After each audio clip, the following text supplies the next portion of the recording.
do apologize. It's totally on me. And, Joan did the best she could as far as notifying and setting up the meeting. Okay. All right. So, Well, let's get that part behind us. So my concern is the way that Titan, and maybe if you did an aerial, you could kind of see what I'm talking about. And I know Joan knows, in the very northwest corner of their property, there is no barrier wall, I call it. I'm sure you guys have some technical name for it. But with the retention pond on their site in that same corner, all of the noise that they have there kind of gets like if you're out on the bay on the water, you know how you can hear noise when it's real still. That property, the way that it's laid out with that wall missing there, kind of turns into a big megaphone. And so everything that they do is just really amplified on our side. So it's a problem, and they're working at 1 in the morning and 2 in the morning. And I know they told Joan that their hours of operation are whatever to whatever. Well, they're full of it because they work at 1 in the morning and 3 in the morning. Now, I've got recordings of them waking up my residents, and I keep losing residents because of the noise. Okay. And the source of it's a giant commercial establishment, correct? Yeah, it's Titan Concrete. So, they've got the concrete trucks that come in. They got the big silo that's mixing the concrete, that's dumping it into the truck. So they've got the trucks turning and the silo dumping, and there's a lot of noise. It's not just the trucks, it's them making their process and mixing their concrete that makes the noise. And then they've got all kinds of equipment to keep the dust down and all the rest of it.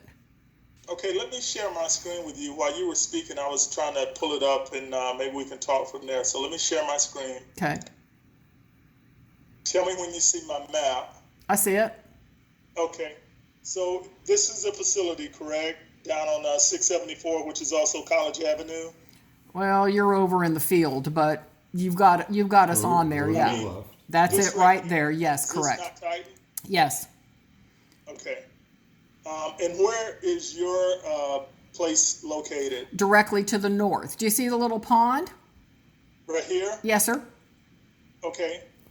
So these are your places here? Correct. Okay. And then do you see I'm just kind of curious. Okay. This place, how long have these residences been established? Oh my God, that's been a mobile home park since the 60s. Okay. I'd imagine you kind of coexisted that whole time, right? Well, I've only owned the property since 2017. Okay. So, this is, we've had some preliminary discussions with our attorney, one of our EPC attorneys here at the office.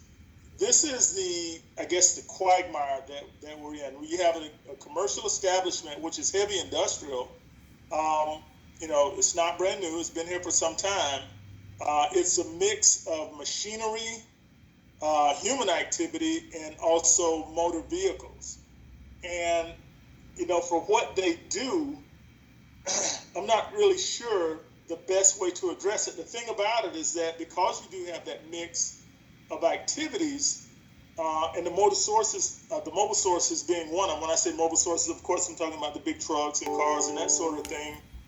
It's virtually impossible for us to speciate out motor movement, motor noise, I should say, versus people movement, and versus safety equipment such as backup beepers and alarms and that sort of thing. So I guess maybe Ms. Kaneen, I asked you the question: what is it you would, if you could just look into the future and you could have them do something, what would you propose that they could feasibly do to try to mediate the noise? Yeah, it's simple. And when you say they're a commercial operation, I get that, and I get they got to make money. But the residents were there first. You can see my mobile home park, and then you see the other mobile home park to the east of mine. All of us are trying to sleep at night, and they're working in the middle of the night. They've got the noise needs to stop from 7 o'clock at night. 10 o'clock at night, whenever the rule is, they need to stop and not start again until 5 in the morning. It's simple. Or 7 in the morning.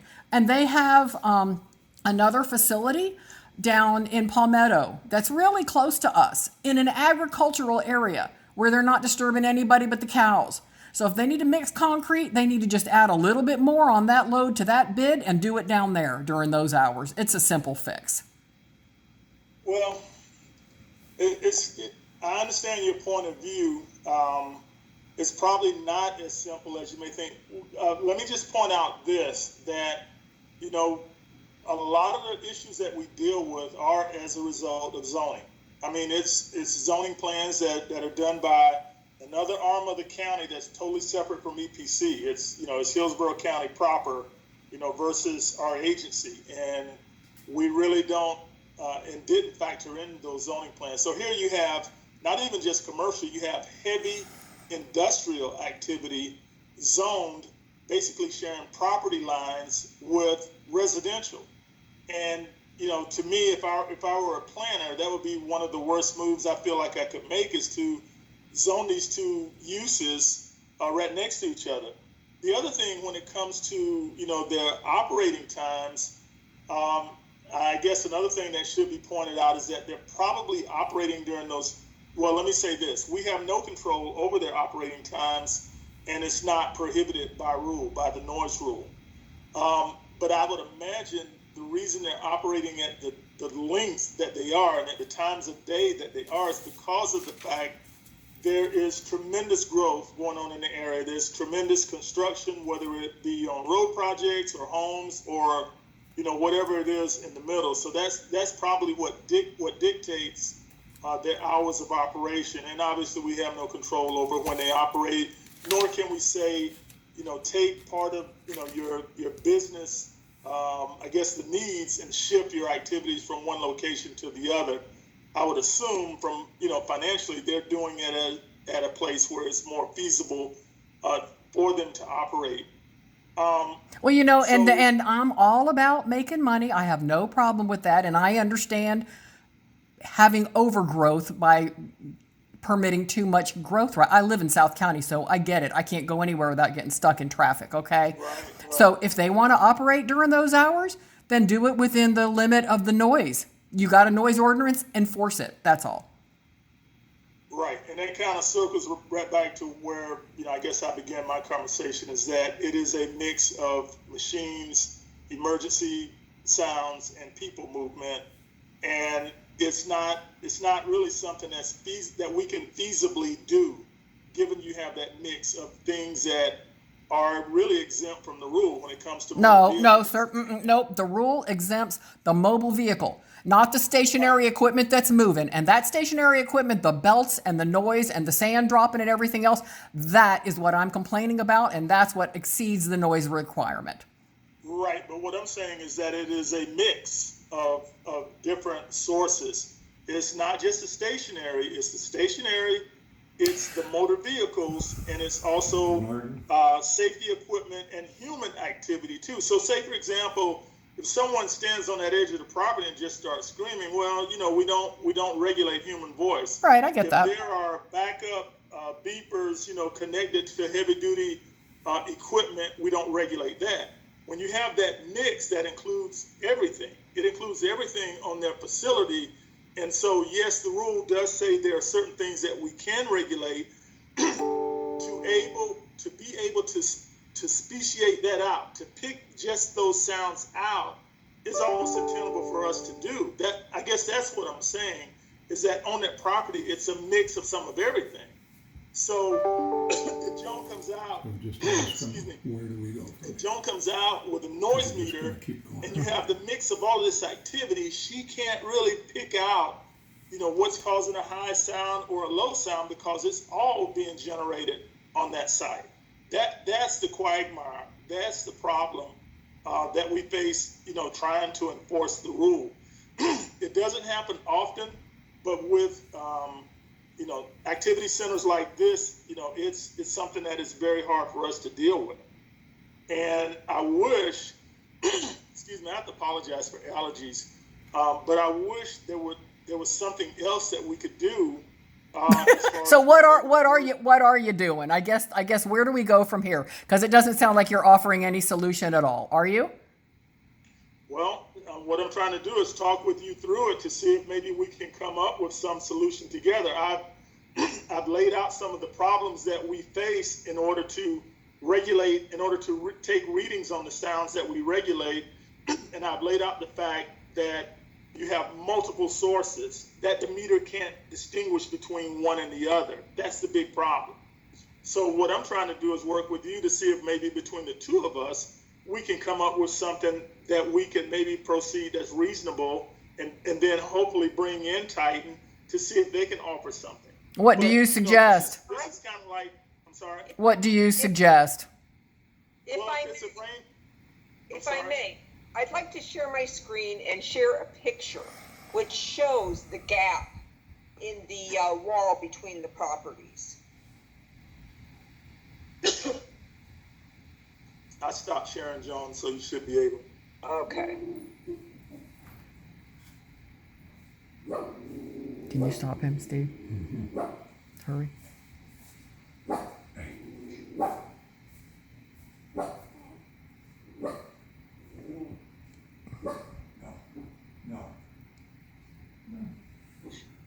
I'm having problems bringing it up, but it's a very good picture of, here it is. Can you see my screen? Not yet. I just see you. I see ID photo. Sharing is paused until you return to the share window. Oh, geez. Okay. Sorry.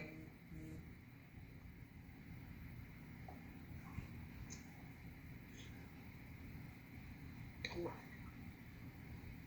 Share window. What? I don't understand. Okay, when you hit the share button, Joan, then click screen one. Okay. Okay, now it shows your desktop, so you can reduce that and then pull up, I guess, the map or the photo. Right. I don't know what happened to it. Let's see. Sorry for the Oh, that's confusion. okay.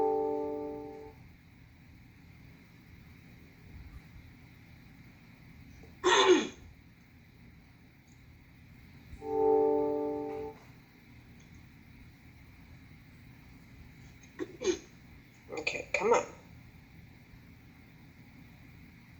Okay, can you see it now? Well, I don't see the photo. I just see a blank white screen. I don't know if you see it, Miss Kanina. No, there we go. Yep, there it is, and you can see the tiny home just beyond the hole.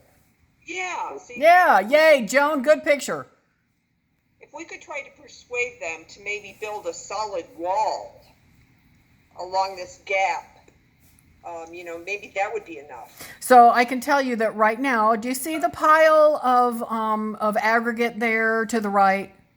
Yes. Yes. So on the back of that pile between their property and mine is a really tall, probably, gosh, maybe 14-foot high concrete wall that's maybe 3 feet thick to hold their aggregate, and it runs all the way along their property to the east. And that's what holds their aggregate. They told me that they put that up there to keep the people in the other mobile home park behind me from coming in and stealing all their stuff. And then they ended up using it as the backdrop for that rock.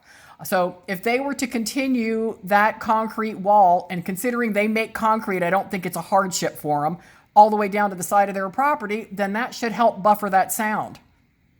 Okay. I mean, I think it's reasonable to ask them to do that. Of course, it would be voluntary because it's not an enforcement type action, but I think it's a reasonable request to ask them to do that. What kind of distance, Joan, do you think that is? About 50 feet-ish, somewhere in there, or more? I'm not really sure. I don't have a good feel for it. Does because it just extend to the edge of that, I guess, the fence to the left, there where your cursor? yeah, Is that the yeah, distance we're talking about? correct. Well, That's right. yeah, because that's the extent of their property. Okay, You can see the banana trees are right there on my property behind that cursor. Yeah. okay, So that's the extent of their property right there. okay. Okay, very good. All right, so we'll pursue that approach, Ms. Kaneen. We'll try to make contact with someone at a level at Titan that, you know, is a decision maker. Yeah, that would be Kelly Folsom. Joan, you've already talked to Kelly. Yes. Okay. Kelly Folsom, is he, I don't know, I've heard his name before, Joan, but is he in the capacity to, I guess, make a decision on something like that? He's an environmental person. Tom Brown is the general manager. Okay. Okay, I think we need to start with Tom Brown then. I think so too. I think so too, because that's who Kelly, I think, reports to. So yeah. Okay. Yeah, I think we need to at least start a level up and then go from there. So, you know, what we can commit to you, Ms. Kaneen, is to making that, making that attempt at that conversation. And then if we don't, I guess, get any positive feedback from Mr. Brown, we would go a level up from him and let him know that, you know, we have people who are being impacted by the general noises that are occurring on their facility, and ask if they might consider, you know, building that wall, extending that wall as a solution, you know, to the problem. Okay, I will do that. How does that sound? It sounds like I'm going to lose more residents in the meantime. So can I need to go back and tell Susie something. She had a doctor's appointment. She's a little disabled lady who's got a lot of health issues and needs sleep, and she's not getting it. Well, I see that as something that's hopefully viable, and that's what we'll do. We can do that as soon as possible. I'll reach out this week to Mr. Brown.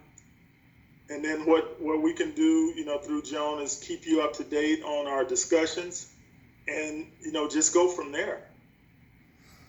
Okay. Okay. Okay.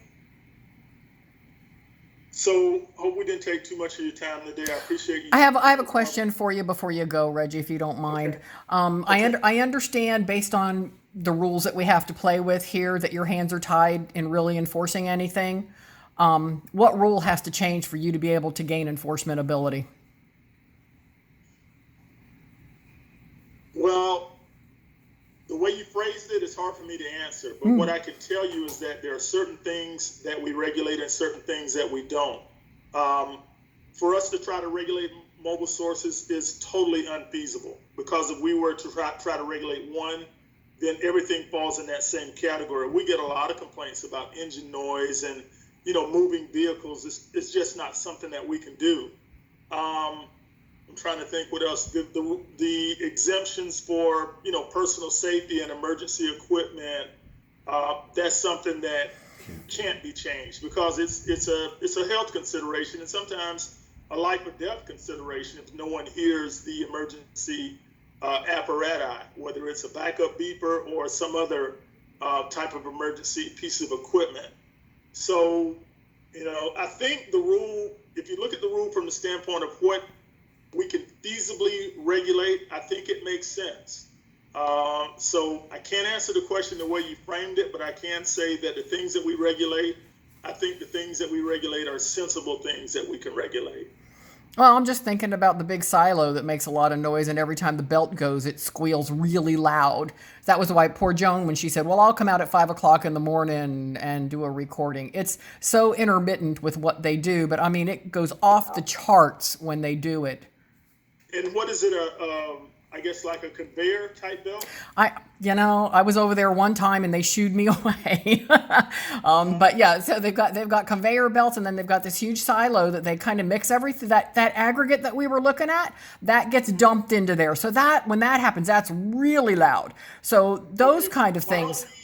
Why don't we also, and Joan and I'll talk, you know, once we get off the line, but maybe that's something that's fixable, you know, if you have the squealing belt.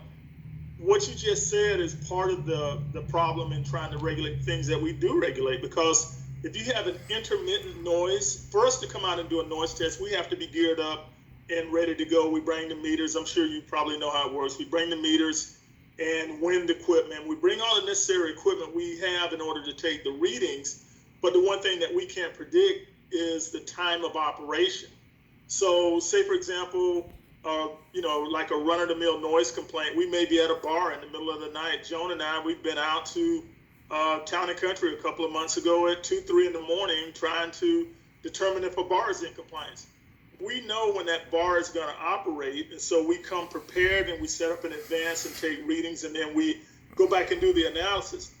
When you have an intermittent noise such as this conveyor belt, we have no idea when it's going to operate. And also, let me point out one other thing, and that is when we do get readings of a source, we take those readings back to the office. Joan does an analysis, and in order for it to register as a violation, it has to exceed a 10-minute average.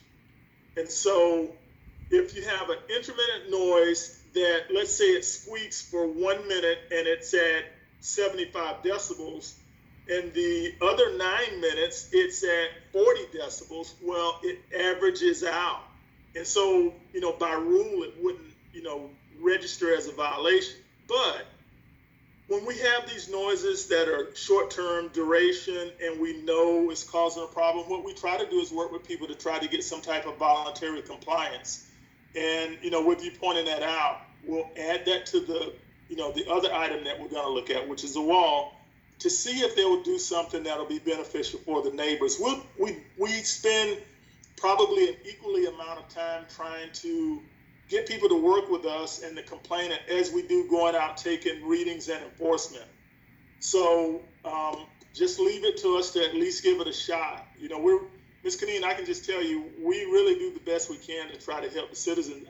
I myself suffer from a lot of sleepless nights from just activity on the road in front of my house. People with Harleys and all kinds of things. And I'm a light sleeper. So believe me, I understand. But it's trying to get there, through what we have to work with. Yeah, I understand. It sounds like your hands are tied in quite a few places. So I just wanted to understand if there was a rule that needed to be tweaked somehow, then that's where I would go and lobby my voice, I understand. Okay. Okay. So, Joan, do you have any idea when I might hear back from you then? This week. I'll get back with you this week and let you know. Okay. Yeah, that's assuming we can get immediate contact with Mr. Brown, I guess it was. Yes. We'll try and contact him as early as tomorrow, and we'll keep you abreast of what's going on as we, try to work our way through these. I think the most important thing would be if they can get that wall built, and if it's 14 feet, that's pretty good height, right, Joan? Yeah. Oh, yeah. Yeah. Sometimes people will erect structures that are just too short and noise just comes right over. But if we're talking 14 feet, that's a pretty good height. And, hopefully that'll help. And then we'll also throw in the fact that we have complaints about, conveyor belt or whatever that belt is. They'll know what it is, I'm sure. Okay, and I know that my original complaint with you was noise, but as long as I'm on the subject of them and the wall also helps with reducing the dust. And I don't know if you guys have any problem with dust or not, but all of that concrete, when we get a southern breeze, oh my God, it's like somebody's blowing the most huge white powder flying right down that channel straight over into my property. Well, let me just tell you, the dust we definitely can immediately address. Because I think we have a permit with them. And if we do, I see Joan shaking her head, if we do, their permit requirements that they have to maintain that dust on their property. So, well, the wall would help with that too, then, Yeah. What they typically do, just to let you know, sometimes they may put dust suppression, like a water sprinkler on top. They do. They've got sprinklers on top of those piled up piles of aggregate that we were looking at in the photo. But when there's a really bad southern breeze that comes up from Highway 674, it just carries that dust right through that megaphone onto my property. So if it's not noise, it's dust. Okay, we'll get with our permit engineers on that. Okay, well, thank you. All right. Well, Joan, I'll look to hear from you then. Reggie, thank you for your time. I appreciate you both. Absolutely. You too. You have a great day. Thanks, you too. Bye-bye. Bye-bye.